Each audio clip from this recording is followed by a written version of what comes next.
Welcome to Telugu village agriculture channel. ఈరోజు మనం ఈ వీడియోలో ప్రస్తుతం మనం మార్చి నెలలో ఉన్నాము. మార్చి నెలలో ఏ రకాల కూరగాయలు వేసుకోవాలి, ఆ కూరగాయలు వేసుకునేటప్పుడు జాగ్రత్తలు ఏం తీసుకోవాలి అనేది ఈ వీడియోలో డిస్కస్ చేద్దాం. సో ఇంతకుముందు గత వీడియోలో కూడా చెప్పడం జరిగింది, ఫిబ్రవరిలో ఈ టైంలో ఏ కూరగాయలు వేసుకోవాలని. చాలామంది రైతులు చూసిండ్రు, చాలా వరకు కామెంట్లో కూడా అడగండి సార్ ఈ వెజిటేబుల్ వేసుకోవచ్చా అనేది చాలా వరకు కొంత సమాధానం ఇవ్వడం జరిగింది. బట్ మళ్ళీ ఇప్పుడు మార్చి నెల వచ్చింది, ఇప్పుడే స్టార్టింగ్ ఎండలు అనేవి టెంపరేచర్ దాదాపు 38 అట్లా ఉంది. టెంపరేచర్ కూడా చాలా మనకు ఏప్రిల్లో ఉండే ఎండలు ఇప్పుడు మార్చిలోనే ఉన్నాయి కాబట్టి కంపల్సరీగా మార్చిలో ఎండాకాలం మార్చ్ ఏప్రిల్ మే అనేది 3 నెలలు చాలా ఎండలు టెంపరేచర్ ఎక్కువగా ఉంటాయి కాబట్టి ఇప్పుడు కూరగాయలు తీయడం అనేది చాలా కొంత జాగ్రత్తలు చాలా జాగ్రత్తగా కేర్ఫుల్గా చేసుకున్నట్లయితేనే మనం కూరగాయలు తీసుకునే అవకాశం ఉంటుంది.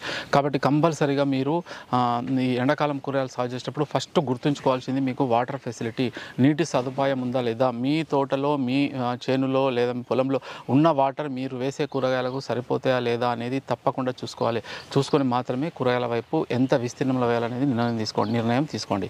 సో ఈ మార్చిలో చూసుకున్నట్లయితే ఇప్పుడు మనం వేసుకునే కూరగాయలు నేను చాలా వీడియోలో చెప్పడం జరుగుతుంది. ఫస్ట్ మనం వేసుకోవాల్సింది కాలీఫ్లవర్ వేసుకోవచ్చు. ఇప్పుడు కంపల్సరీగా దానికి సంబంధించిన వెరైటీస్ ఉంటాయి, సమ్మర్ వెరైటీస్, అవి చూస్ చేసుకొని కాలీఫ్లవర్ సాగు చేసుకోవచ్చు. సో నెక్స్ట్ వచ్చేసి మనకు బీర వేసుకోవచ్చు. బీరలో కూడా మనం వెరైటీస్ కంపల్సరీ సమ్మర్ కానీ ఏం లేవు, ఈస్ట్ వెస్ట్ నావీ కానీ ఇంకా వేరే ఏవైనా వెరైటీస్ వేసుకోవచ్చు. చాలా వరకు రైతులైతే మనకు తెలిసినంత వరకు నావీ వెరైటీ వేసి మంచి దిగుబడి తీస్తున్నారు.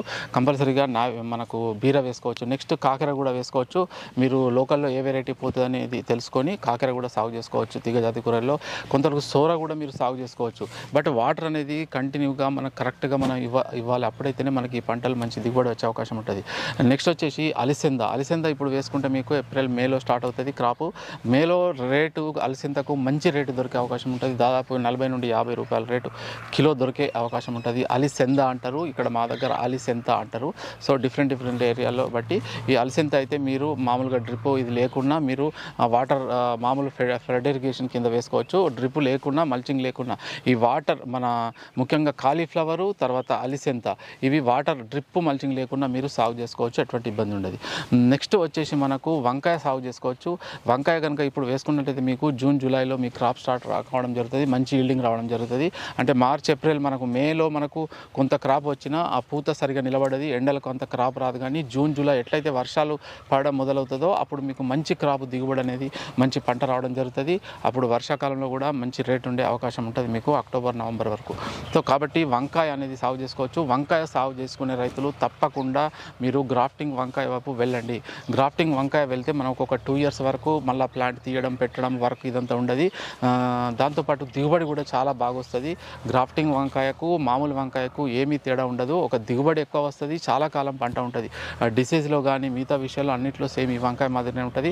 కావలిస్తే పెట్టుకోవడము దూరము ఇదంతా డిఫరెంట్గా ఉంటుంది. కాబట్టి గ్రాఫ్టింగ్ వంకాయ గురించి కూడా వీడియో చేయమని చాలామంది రైతులు అడగడం జరిగింది.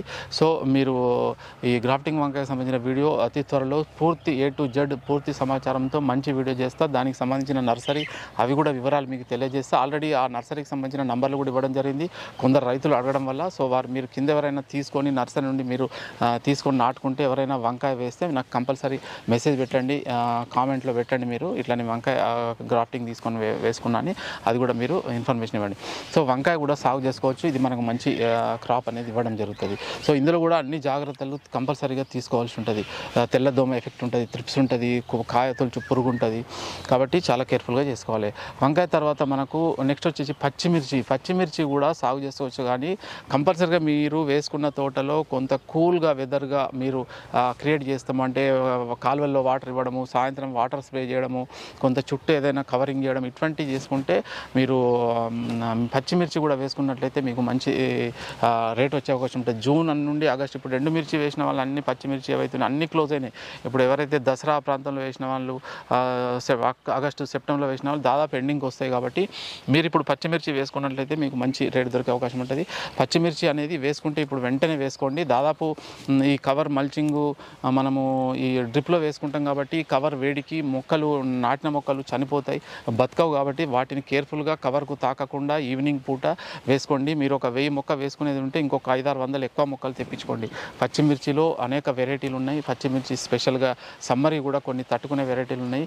మీకు కొన్ని కలాస్ సీడ్ వాళ్ళు చెప్పడం జరిగింది, జెర్సీ 56 అని చెప్పడం జరిగింది. ఇంకా కొన్ని మీకు నేను కంపల్సరీగా ఎండాకాలం ఎండాకాలంలో వేసే పచ్చిమిర్చి వెరైటీలని ఒక వీడియో వీలైనంత వరకు చేస్తా. ఆ పచ్చిమిర్చి కూడా మీరు ఇప్పుడు కొంతవరకు చాలా జాగ్రత్తగా చేసుకుంటే సాగు చేసుకోవచ్చు. ఆల్రెడీ ఇంతకుముందు వేసుకున్న వారికైతే మంచి రేటు దొరికే అవకాశం ఉంటుంది. ఎవరైనా వేసుకోకుంటే ఇప్పుడు ప్లాన్ చేసుకోండి. నెక్స్ట్ టమాటా కూడా వేసుకోవచ్చు, కానీ ఇది ఎండాకాలంలో మీరు టమాటాను క్రాప్ తీయడం చాలా కష్టము. నన్ను చాలామంది అడుగుతుంటారు, బట్ అందరికీ ఈ విధంగా మనము జాగ్రత్తలు తీసుకొని కరెక్ట్గా తీయడం వీలు కాదు. కాబట్టి టమాటా వైపు ఇప్పుడు వెళ్ళకపోవడమే బెటరు టమాటా అనేది. నెక్స్ట్ వచ్చేసి మనకు క్రాపు ఇది దోస కూడా వేసుకోవచ్చు. దోస కూడా మంచి డిమాండ్ ఉంటుంది. దోస కూడా మీకు వీలైతే సాగు చేసుకోవచ్చు.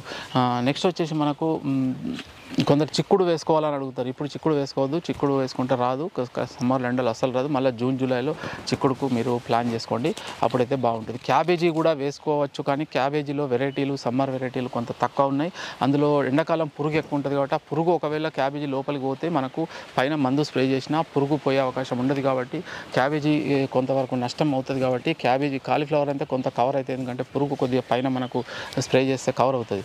కాబట్టి క్యాబేజీ కంటే కాలీఫ్లవర్ అనేది ఇప్పుడు వేసుకోవడం బెటర్. సో ఇది మనకు ఇప్పుడు మార్చిలో వేసే కూరగాయలు. ఏవైనా కింద డౌట్స్ ఉంటే కింద కామెంట్లు అడగండి, మన లైక్ చేయండి, వాట్సాప్ ఫేస్బుక్లో షేర్ చేయండి. ఈ కూరగాయలకు సంబంధించిన ఏ డౌట్స్ ఉన్నా ఇంకేమైనా ఉన్నా కింద కామెంట్లు అడగండి, నేను వీలైన చెప్పడానికి ప్రయత్నం చేస్తా.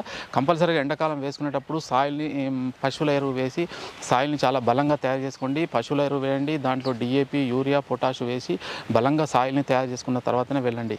దీంతోపాటు ఓన్లీ మందుల మీద ఆధారపడకుండా సోలార్ లైట్ ట్రాప్స్ కానీ, yellow blue colour sticky traps కానీ, మనకు ఫ్రూట్ ఫ్లై ట్రాప్స్ కానీ, వేప కషాయం వాడడం కానీ, ఇవన్నీ కంపల్సరీగా సీవిడ్ వాడడము, హ్యూమిక్ యాసిడ్ వాడడం, ఇటువంటి అన్ని రకాల జాగ్రత్తలు తీసుకుంటే మనం మంచి దిగుబడి తీసుకునే అవకాశం ఉంటుంది. సో వీడియో చూసిన రైతు సోదరులందరికీ ధన్యవాదాలు. Thank you for watching this video.